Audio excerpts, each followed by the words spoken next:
저는 윤정희 여사의 친딸입니다. 30년을 숨겨온 비밀이 한순간에 무너졌습니다. 가난한 간병인이었던 여자가 재벌가의 상속녀로 밝혀지는 순간이었죠.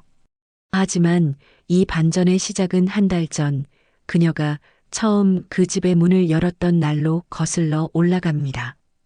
자, 지금부터 무슨 특별한 사연이 있었는지 지금 바로 시작해 보겠습니다. 저는 한미정이라고 합니다. 50대 중반의 평범한, 아니 평범보다 못한 여자죠. 전직 간호조무사였지만 병원에서 잘린 지 3년이 넘었어요. 자격증은 있지만 나이가 많다는 이유로 어디서도 받아주지 않았습니다. 그러다 우연히 구인 광고를 봤어요. 세경홀딩스 회장 부인 간병인 모집. 급여는 제가 받아본 것 중 가장 높았죠. 면접 보러 간 날 저는 떨렸습니다. 강남 한복판에 자리한 저택은 제가 평생 살아온 세계와는 완전히 달랐어요. 대리석 바닥, 높은 천장, 샹들리에까지. 집사가 저를 안내했고 2층 침실로 올라갔습니다. 환자분은 중증 치매십니다. 말씀도 거의 못하시고 밤낮이 바뀌셨어요. 집사의 설명을 들으며 방 안으로 들어갔죠. 침대에 누워 계신 분이 윤정희 여사였습니다. 창백한 얼굴, 움푹 들어간 눈, 하지만 한때는 아름다웠을 흔적이 남아 있었어요. 잘 부탁드립니다. 저는 고개를 숙였습니다. 일자리가 절실했거든요. 월세도 밀렸고 끼니도 제대로 못 챙겨 먹던 때였으니까요. 첫날 밤은 조용했습니다. 정희 여사는 잠만 주무셨어요. 저는 옆간이 침대에서 눈을 붙이려 했지만 잠이 오지 않았죠. 낯선 환경이 주는 긴장감 때문이었어요. 그런데 새벽 2시쯤이었을까요? 여사가 갑자기 중얼거리기 시작했습니다. 유리야, 유리야. 저는 깜짝 놀라 벌떡 일어났어요. 유리. 그 이름이 제 귀에 박혔습니다. 왜냐하면 그건 제가 30년 전 낳고 보낸 아이의 이름이었거든요. 미혼모였던 저는 21살에 아이를 낳았습니다. 아버지는 누군지도 모르는 하룻밤의 실수였죠. 키울 형편이 안 됐어요. 결국 입양센터에 맡겼고 그 아이에게 유리라는 이름을 붙여줬습니다. 투명하고 깨끗하게 살라는 의미였어요. 하지만 이 여사가 왜 그 이름을 부르는 걸까요? 우연일까요? 저는 가슴이 두근거렸습니다. 여사님, 괜찮으세요? 다가가 손을 잡았어요. 정희 여사는 눈을 뜨지 않았지만 제 손을 꽉 쥐었습니다. 유리, 지켜줘.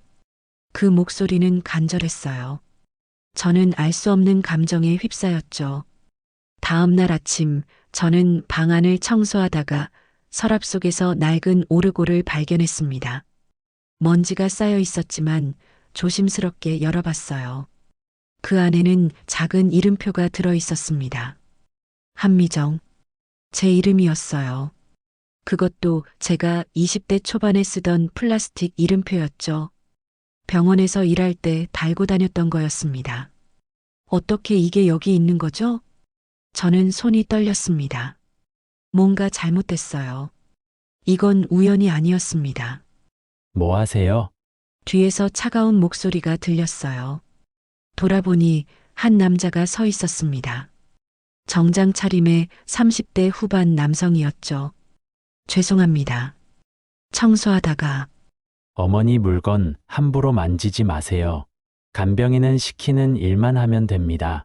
그는 정도현, 윤정희 여사의 아들이자 세경홀딩스 부회장이었어요. 냉정하고 날카로운 인상이었죠. 네, 죄송합니다. 저는 고개를 숙였습니다. 하지만 마음속으론 의문이 커져갔어요. 왜 제 이름표가 여기 있는 걸까요? 그날 밤부터 저는 정희 여사를 더 유심히 관찰했습니다. 여사는 대부분의 시간을 잠으로 보냈지만 가끔 깨어날 때면 허공을 응시했어요. 그리고 중얼거렸죠. 미안해. 미안해. 누구에게 미안하다는 걸까요? 저는 궁금했습니다. 일주일쯤 지났을 때였어요. 저는 여사의 침대 밑에서 낡은 노트를 발견했습니다. 몰래 펼쳐봤죠. 거기엔 손글씨로 빼곡히 적혀 있었어요. 입양센터 1993년 한미정 유리. 심장이 멎는 줄 알았습니다. 1993년은 제가 아이를 보낸 해였어요. 그리고 제 이름과 아이 이름까지 정확히 적혀 있었습니다. 이게 대체 무슨 일인가요? 정희 여사가 저를 알고 있었던 걸까요? 아니면 제 아이와 관련이 있는 걸까요? 저는 혼란스러웠어요. 하지만 아무에게도 물어볼 수 없었습니다. 도연 부회장은 저를 믿지 않았고 다른 직원들도 거리를 뒀거든요. 며칠 뒤 정희 여사의 상태가 잠깐 좋아졌습니다. 치매 환자들에게 가끔 있는 일이죠. 갑자기 정신이 맑아지는 순간이요. 그날 저녁 여사는 제 손을 붙잡았어요. 눈동자가 또렷했습니다. 이정아, 제 이름을 불렀어요. 저는 놀라서 얼어붙었죠. 저를 아세요? 미안해. 정말 미안해. 여사는 눈물을 흘렸습니다. 유리를 지켜줘. 걔가 내 손에. 무슨 말씀이세요? 유리가 누구예요? 하지만 여사는 다시 눈을 감았어요. 그리고 다시는 깨어나지 않았습니다. 아니, 깨어났지만 정신은 돌아오지 않았죠. 저는 그날 밤 잠을 이루지 못했습니다. 유리, 제 아이, 그리고 윤정희 여사. 이 모든 게 어떻게 연결된 걸까요? 다음 날 저는 결심했습니다. 진실을 알아야겠다고요. 쉬는 시간을 이용해 과거 제가 아이를 맡겼던 입양센터를 찾아갔어요. 주소는 기억하고 있었습니다. 하지만 그곳은 이미 폐쇄돼 있었어요. 낡은 건물, 깨진 유리창, 녹슨 철문. 아무도 없었죠. 저는 철문 틈으로 들어갔습니다. 불법 침입이었지만 어쩔 수 없었어요. 내부는 먼지투성이었고 서류들이 여기저기 흩어져 있었습니다. 한참을 뒤지다가 저는 오래된 파일 캐비닛을 발견했어요. 자물쇠가 녹슬어 쉽게 부러졌죠. 안에는 입양 기록들이 가득했습니다. 제 손가락이 떨렸어요. 한 장 한 장 넘기다가 드디어 찾았습니다. 유리 생모 한미정 1993년 2월 15일 입양. 하지만 그 아래에 빨간 글씨로 도장이 찍혀 있었어요. 입양 취소 1993년 3월 1일 양모 윤정희. 저는 숨이 막혔습니다. 윤정희. 정희 여사가 제 아이를 입양했다가 취소했다는 거였어요. 왜죠? 왜 그랬을까요? 그리고 그 뒤에 또 다른 문장이 있었습니다. 최종 입양 확정 1993년 4월 10일 양부모 미상. 제 아이는 결국 다른 곳으로 입양됐던 거예요. 하지만 양부모가 누군지는 기록되지 않았습니다. 저는 서류를 들고 주저앉았어요. 이제 알겠더군요. 윤정희 여사는 제 아이를 데려갔다가 다시 보냈던 거였습니다. 그리고 그 죄책감에 평생 시달렸던 거죠. 하지만 왜 저를 간병인으로 고용한 걸까요? 우연일까요? 아니면 의도였을까요? 저는 서류를 복사해서 가방에 넣었습니다. 이건 증거였어요. 뭔가를 밝혀낼 수 있는 증거였죠. 저택으로 돌아왔을 때 도연 부회장이 저를 기다리고 있었습니다. 어디 갔다 오세요? 잠깐, 볼 일이 있어서요. 간병인이 환자 두고 어딜 나가요? 당장 좀 싸세요. 네, 해고입니다. 오늘 당장 나가세요. 저는 당황했어요. 무슨 일인데요? 제가 뭘 잘못했나요? 어머니 물건을 훔쳤다는 신고가 들어왔어요. CCTV 확인했습니다. 훔친 게 아니에요. 저는 그냥 변명하지 마세요. 경찰 부르기 전에 조용히 나가세요. 저는 억울했습니다. 하지만 항변할 수 없었어요. 실제로 물건을 가져간 건 사실이었으니까요. 짐을 싸서 나오는데 정희 여사의 방문이 열려 있었어요. 마지막으로 한번 보고 싶었습니다. 방 안으로 들어갔죠. 여사는 여전히 잠들어 계셨어요. 저는 그 옆에 무릎을 꿇었습니다. 여사님, 왜 저를 찾으신 거예요? 왜 제 아이를 데려갔다가 보내신 거예요? 대답은 없었습니다. 하지만 여사의 손이 살짝 움직였어요. 저는 그 손을 잡았습니다. 유리가 어디 있는지 아세요? 여사의 입술이 떨렸어요. 그리고 아주 작은 목소리로 중얼거렸습니다. 미안해. 저는 눈물이 났어요. 이 사람도 괴로워하고 있었던 거죠. 30년 동안요. 집을 나와 원룸으로 돌아왔습니다. 월세는 이미 2달이나 밀려 있었어요. 집주인은 당장 나가라고 했죠. 다음 달까지만 기다려주세요. 일자리 구할게요. 매번 그 소리만 하잖아요. 이번 주 안에 못 내면 짐 다 버릴 거예요. 저는 막막했습니다. 돈도 없고 일자리도 없고 의지할 사람도 없었어요. 그날 밤 저는 입양센터에서 가져온 서류를 다시 펼쳤습니다. 뭔가 단서가 있을 거라고 생각했어요. 그런데 서류 뒤편에 작은 메모가 붙어 있었습니다. 손글씨였어요. 정도연에게 절대 알리지 말 것. 유원장 원본은 금고에. 윤정희 여사의 글씨였습니다. 유원장? 무슨 유원장이죠? 저는 가슴이 두근거렸어요. 혹시 이게 중요한 단서일까요? 다음 날 저는 다시 저택으로 갔습니다. 물론 들어갈 수 없었죠. 하지만 저는 뒷문으로 몰래 들어갔어요. 정원사 아저씨가 문을 열어두신 덕분이었습니다. 여사의 방으로 올라갔어요. 다행히 아무도 없었습니다. 저는 방 안을 뒤지기 시작했죠.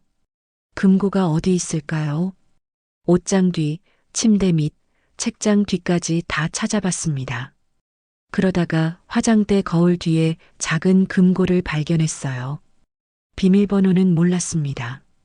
하지만 몇 가지 시도해봤죠. 여사의 생일, 도연 부회장의 생일. 다 틀렸어요. 그때 문득 생각났습니다. 유리의 생일. 1993년 2월 15일. 저는 떨리는 손으로 숫자를 눌렀습니다. 찰칵. 금고가 열렸어요.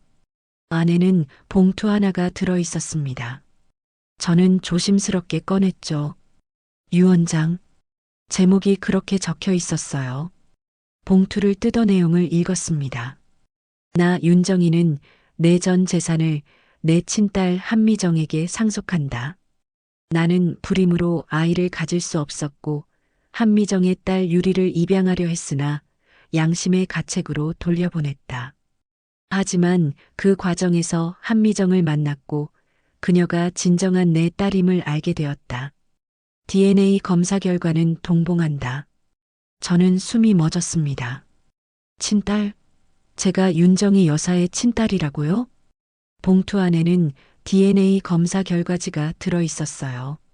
모녀관계 일치율 99.9%. 저는 주저앉았습니다. 이게 무슨 일인가요? 저는 평생 고아원에서 자랐어요. 부모가 누군지 몰랐죠. 그런데 제 친어머니가 재벌가 부인이었다니요. 하지만 왜 저를 버렸을까요? 왜 키우지 않았을까요? 유원장 뒷면에 여사의 손글씨가 있었습니다. 미정아, 미안하다. 나는 젊었을 때 너를 낳았지만 집안의 반대로 너를 고아원에 보낼 수밖에 없었다.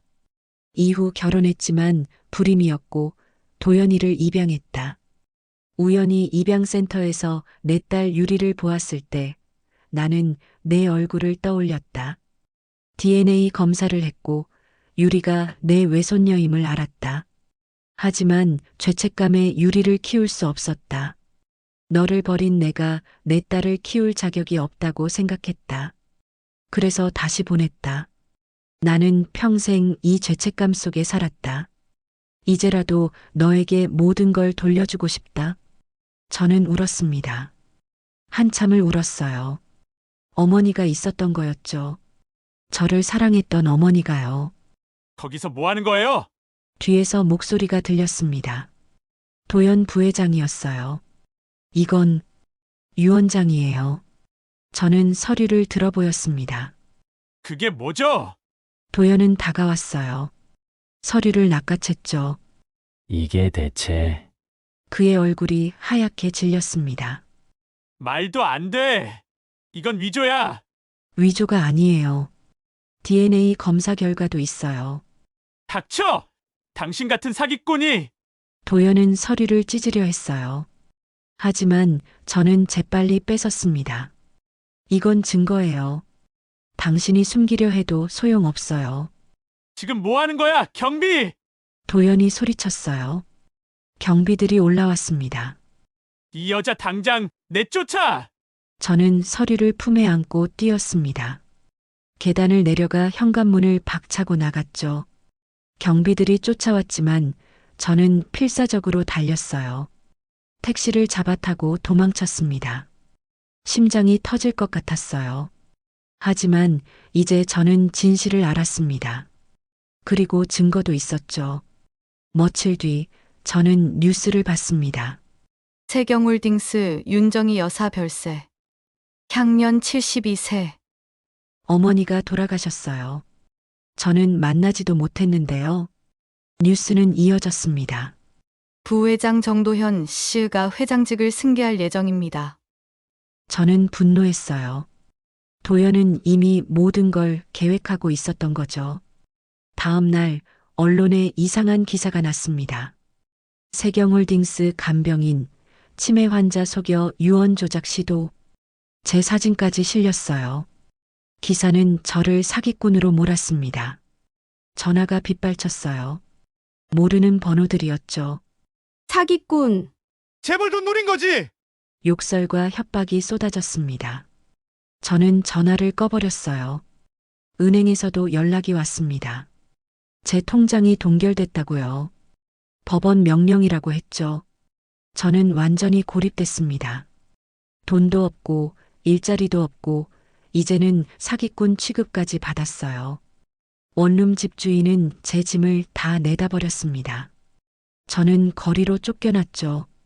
며칠간 찜질방을 전전하며 지냈어요. 손에 든 건 유언장 사본뿐이었습니다. 어느 날 밤 저는 한강 다리 위에 서 있었어요. 아래로 흐르는 물을 보며 생각했죠. 이대로 끝내는 게 나을까? 하지만 그때 전화가 울렸습니다. 모르는 번호였어요. 여보세요? 한미정 씨죠? 저는 강민수라고 합니다. 윤정희 여사의 비서였어요. 네, 만나고 싶어요. 당신에게 도움이 될 겁니다. 저는 망설였습니다. 하지만 선택의 여지가 없었어요. 다음 날 저는 약속 장소로 갔습니다. 조용한 카페였어요. 강민수는 40대 초반의 남자였습니다. 수척한 얼굴이었죠. 저를 왜 찾으신 거예요? 윤정희 여사님께서 돌아가시기 전에 저에게 말씀하셨어요. 만약 무슨 일이 생기면 당신을 도와주라고요. 무슨 말씀이세요?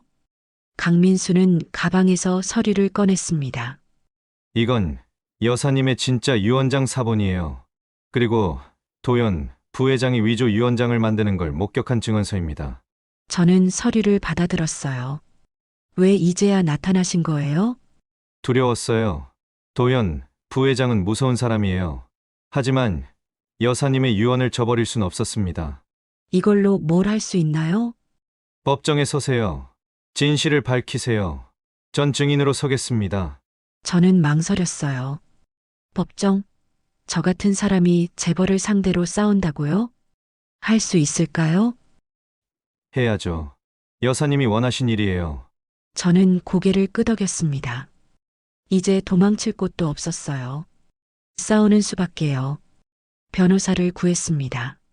무료 법률 구조 변호사였지만 열정적인 분이었어요. 증거가 충분해요. 이길 수 있습니다. 변호사는 자신 있게 말했죠. 하지만 법정 싸움은 쉽지 않았어요. 도연 측 변호인단은 제가 사기꾼이라고 몰아붙였습니다. 한미정은 치매 환자를 이용해 재산을 가로채려 한 범죄자입니다. 이해 있습니다. 증거를 제시하겠습니다. 제 변호사가 일어섰어요. 그리고 윤정희 여사의 유언장과 DNA 검사 결과를 제출했죠. 이건 조작입니다. 도연의 변호사가 소리쳤어요. 그렇다면 재검사를 하시죠. 한미정 씨와 고인의 DNA를 다시 비교하면 됩니다. 판사가 재검사를 명령했습니다. 일주일 뒤 결과가 나왔어요. 모녀 관계가 확인됩니다. 법정이 술렁였습니다. 도연의 얼굴이 일그러졌어요. 하지만 그렇다고 해도 유언장은 무효입니다. 치매 환자가 작성한 유언장은 법적 효력이 없어요. 그렇다고 해도 유언장은 무효입니다. 치매 환자가 작성한 유언장은 법적 효력이 없어요. 도연의 변호사가 반박했죠. 하지만 이 유언장은 윤정희 여사가 치매 진단을 받기 전에 작성된 겁니다. 날짜를 보세요. 제 변호사가 유언장을 확대해서 보여줬어요. 작성일은 2022년 3월이었습니다. 치매 진단은 그 2년 뒤였죠. 게다가 공증까지 받았습니다. 법무법인 정산의 도장이 찍혀 있어요. 판사가 서류를 살폈습니다. 공증이 확인됩니다. 계속하세요. 저는 증인석에 앉았어요. 떨렸지만 최대한 침착하게 말했습니다. 저는 평생 제 어머니가 누군지 몰랐어요. 고아원에서 자랐고 21살에 아이를 낳았습니다. 그 아이를 입양 보냈죠. 그런데 윤정희 여사님이 제 딸을 입양하려다가 돌려보냈어요. 그 과정에서 제가 여사님의 친딸이라는 걸 알게 되신 거죠. 객관적 증거가 있나요?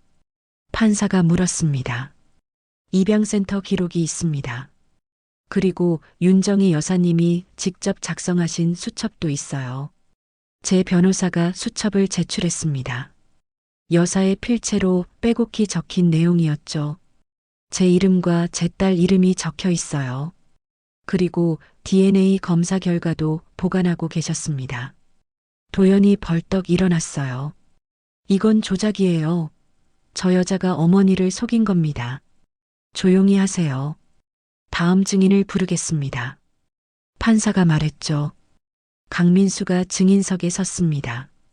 저는 윤정희 여사의 비서로 15년간 일했습니다. 여사님은 평생 한 가지 비밀을 안고 사셨어요. 젊은 시절 낳은 딸을 버린 것에 대한 죄책감이었죠. 구체적으로 말씀해 주세요. 여사님은 2020년쯤 사립탐정을 고용해서 한미정 씨를 찾았습니다. 그리고 DNA 검사를 통해 친딸임을 확인했죠. 하지만 도연 부회장님께 알리지 말라고 하셨어요. 왜죠? 도연 부회장님도 입양아이기 때문입니다.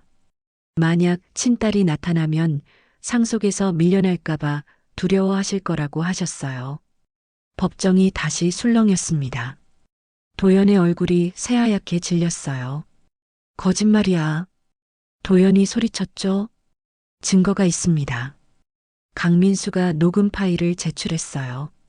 이건 도연 부회장님이 저에게 유언장을 위조하라고 지시하는 내용입니다.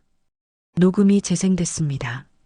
강비서, 어머니 유언장 좀 처리해. 전 재산 내가 받는 걸로. 하지만 부회장님, 원본은 없애. 새로 만들어. 법정이 조용해졌어요. 모두가 도연을 쳐다봤습니다. 도연은 말문이 막혔죠. 판사가 판결을 내렸습니다. 유언장의 효력을 인정합니다.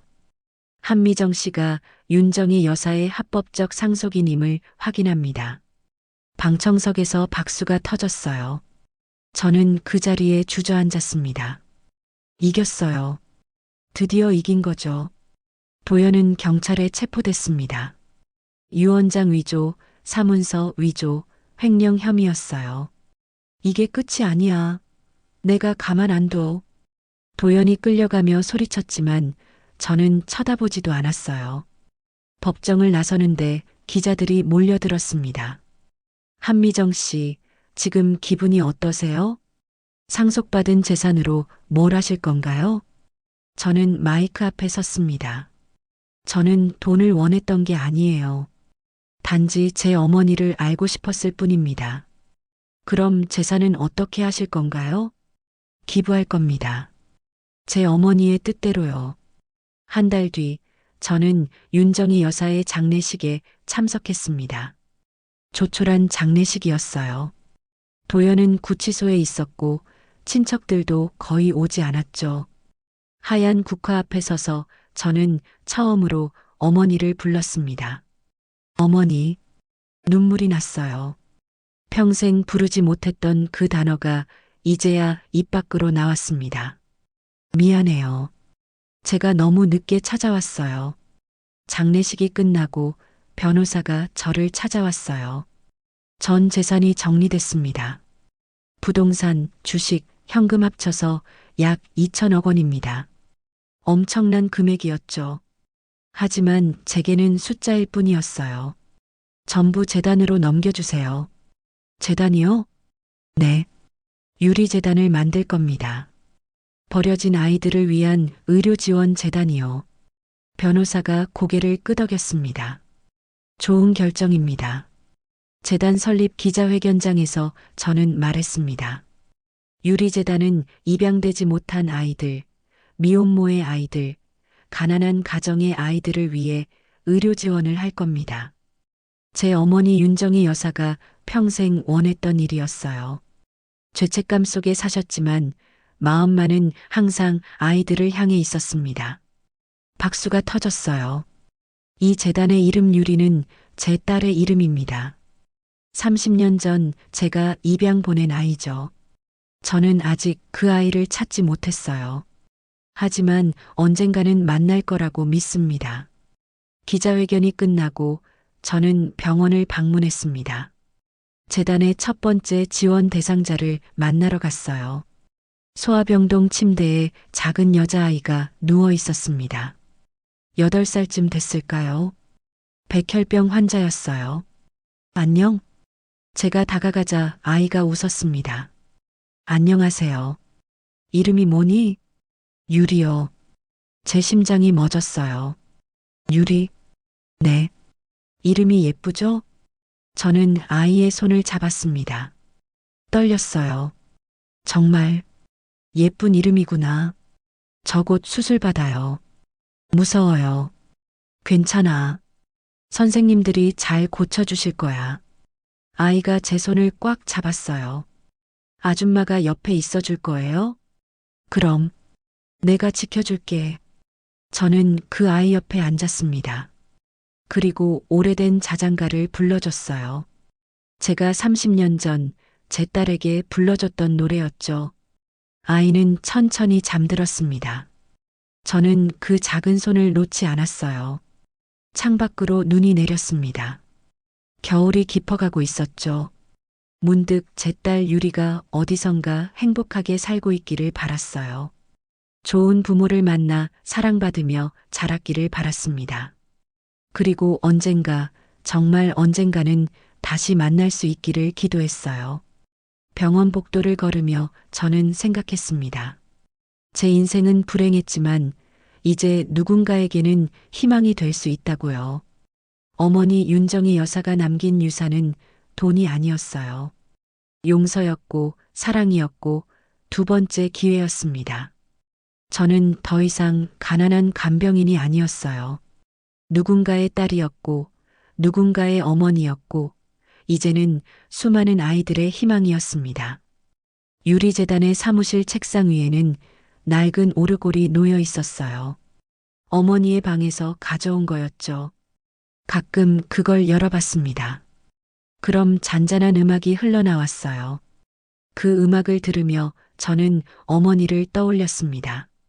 평생 죄책감 속에 살았지만 마지막엔 옳은 선택을 했던 분이요. 사람들은 제게 물었어요. 도연 부회장을 용서하세요? 저는 고개를 저었습니다. 용서는 아니에요. 하지만 미워하지도 않아요. 그 사람도 두려웠을 거예요. 자기가 가진 걸 잃을까 봐요. 그럼 후회는 없으세요? 후회요? 글쎄요. 제 딸을 보냈던 게 후회되긴 하죠. 하지만 그때의 저는 선택할 수 없었어요. 그냥 살아남으려고 했던 거예요. 저는 창밖을 바라봤습니다. 인생은 완벽하지 않아요. 하지만 그래도 계속되잖아요. 저는 제 어머니를 너무 늦게 만났지만 그래도 만났어요. 제 딸을 아직 못 찾았지만 언젠가 만날 거예요. 그게 희망이에요. 유리재단은 빠르게 성장했습니다. 1년 만에 300명의 아이들을 도왔어요. 수술비를 지원하고 약값을 대주고 장기 치료가 필요한 아이들을 후원했죠. 저는 매주 병원을 방문했습니다. 아이들과 이야기하고 손을 잡아주고 함께 울고 웃었어요. 그 중에는 유리라는 이름을 가진 아이들도 있었습니다. 저는 그 아이들을 특히 더 아꼈어요. 어느 날 한 여자가 재단 사무실을 찾아왔습니다. 30대 초반의 여성이었어요. 한미정 이사장님 계신가요? 직원이 저를 불렀죠. 네, 무슨 일이세요? 여자는 떨리는 목소리로 말했습니다. 저 1993년에 입양됐어요. 친어머니를 찾고 있는데 제 심장이 빠르게 뛰었어요. 이름이 박유리예요. 세상이 멈췄습니다. 뭐라고요? 박유리요. 원래 이름은 한유리였대요. 입양되면서 성이 바뀐 거죠. 저는 그 자리에 주저앉았어요.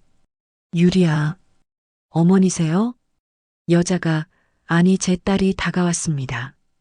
미안해. 정말 미안해. 저는 울었습니다. 30년 만에 만난 제 딸 앞에서요. 유리도 울었어요. 우리는 한참을 안고 울었습니다. 어머니 원망 안 해요. 어머니도 힘드셨을 거잖아요. 고마워. 이렇게 잘 자라줘서.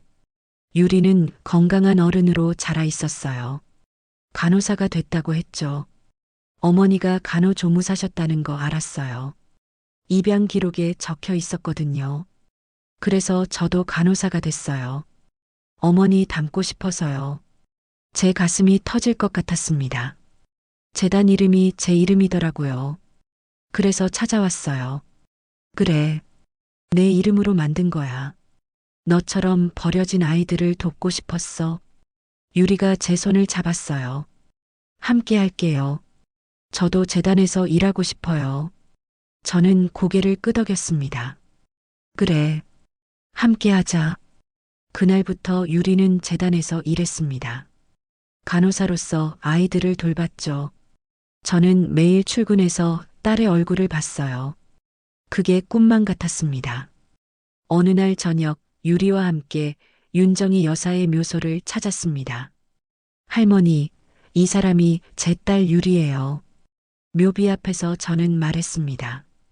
할머니가 지키라고 하신 아이죠. 이제 찾았어요. 우리 함께 할머니 뜻을 이어갈게요. 유리가 국화꽃을 놓았어요. 할머니, 감사합니다. 엄마를 지켜주셔서요. 바람이 불어왔습니다. 따뜻한 봄바람이었어요. 저는 생각했습니다. 피는 물보다 진하다고들 하지만 사랑은 피보다 진하다고요. 윤정이 여사는 제 친어머니였지만 함께한 시간은 짧았어요. 하지만 남긴 사랑은 영원했습니다. 유리는 제가 낳은 딸이지만 함께하지 못했어요. 하지만 이제 함께할 시간이 있었죠. 도연은 제 의붓 오빠였지만 우리는 적이 됐어요. 하지만 그를 미워하지 않기로 했습니다. 모든 관계는 불완전했지만 그래도 의미가 있었어요. 저는 이제 더 이상 가난한 간병인이 아니었습니다. 재벌가의 상속녀도 아니었어요. 그냥 한미정이었습니다. 누군가의 딸이고 누군가의 엄마이고 많은 아이들의 희망이었죠. 유리재단은 계속 성장했습니다. 2년 뒤에는 전국에 지부가 생겼어요. 5년 뒤에는 해외로도 확장됐죠.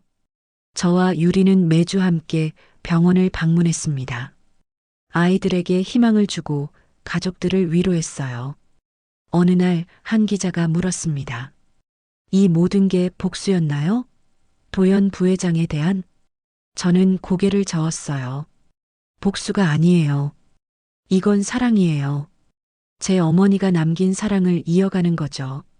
그럼 정의의 실현인가요? 정의라기보다는 용서예요. 제 어머니를 용서하고 저 자신을 용서하고 모든 걸 용서하는 거예요. 그게 진짜 복수보다 강하거든요. 기자가 펜을 멈췄습니다. 명언이네요. 저는 웃었어요. 명언은 아니고요. 그냥 제가 배운 거예요. 미움은 미움을 낳지만 용서는 사랑을 낳는다는 거리요. 그날 저녁 유리와 함께 오르골을 열었습니다. 잔잔한 음악이 흘러나왔어요. 이 노래 뭐예요? 유리가 물었죠. 자장가야. 내가 너한테 불러줬던 노래. 기억 안 나요. 그럼 다시 불러줄게. 저는 유리의 머리를 쓰다듬으며 노래를 불렀습니다. 자장자장 우리 아기 잘도 잔다 잘도 잔다. 엄마 품에 포근히 꿈나라로 가거라. 유리가 제 어깨에 머리를 기댔어요. 엄마. 응? 사랑해요. 나도 사랑해. 창밖으로 별이 빛났습니다. 저는 그 별을 보며 기도했어요. 어머니가 편히 쉬시길, 도연이 뉘우치길, 그리고 모든 버려진 아이들이 사랑받기를 바란다고요. 인생은 돌고 돌았습니다. 버려진 아이가 어머니를 찾았고, 버린 어머니가 딸을 찾았고, 버려진 손녀가 할머니의 뜻을 이었어요. 모든 게 원으로 돌아왔습니다. 하지만 이건 끝이 아니었어요. 시작이었죠. 유리재단은 앞으로도 계속될 거예요. 저와 유리가 그리고 우리 다음 세대가 이어갈 겁니다. 사랑은 끝나지 않으니까요. 피는 흩어졌지만 이름은 남습니다. 유리의 이름으로 우리는 계속 나아갈 거예요. 투명하고 깨끗하게 빛을 담아 반짝이며요. 그게 유리가 가진 의미니까요. 그게 우리가 가진 희망이니까요. 이 사연이 마음에 드셨다면 구독과 좋아요 눌러주세요. 다음 사연을 만드는데 큰 도움이 됩니다. 감사합니다. 오늘도 좋은 하루 되세요.